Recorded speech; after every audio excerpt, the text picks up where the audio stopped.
दो किसानों की कहानी। किसी गांव में दो किसान रहते थे, रामलाल और श्यामलाल। दोनों एक ही गांव के थे और एक ही तरह की जमीन पर खेती करते थे। दोनों मेहनती थे, लेकिन उनकी सोच और काम करने का तरीका अलग था।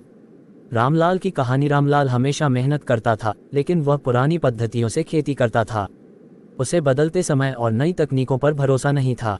वह सोचता था कि जो तरीका उसके पूर्वजों ने अपनाया वही सबसे सही है।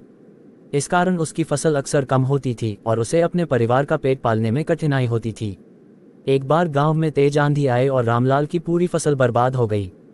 वह हताश हो गया और सोचने लगा कि शायद खेती छोड़ देनी चाहिए। श्यामलाल की कहानी। श्यामलाल भी मेहनती था, लेकिन वह नई तकनीकों और विचारों को अपनाने में यकीन रखता था। उसने खेती के लिए नई नई तकनीकें सीखी, जैसे जैविक खेती, ड्रिप सिंचाई और मौसम के अनुसार फसल लगाना। वह अपनी जमीन का सही इस्तेमाल करता था और समय समय पर विशेषज्ञों से सलाह लेता था। जब गांव में आंधी आई तो श्यामलाल की फसल पर भी असर पड़ा, लेकिन उसने पहले ही जोखिम को ध्यान में रखते हुए कुछ फसलें बचाने की व्यवस्था कर रखी थी।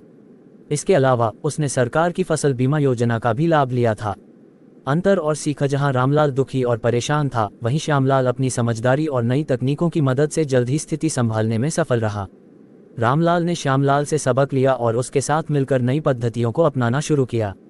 ये कहानी हमें सिखाती है कि मेहनत के साथ साथ नई सोच, तकनीक और बदलाव को अपनाना भी जरूरी है।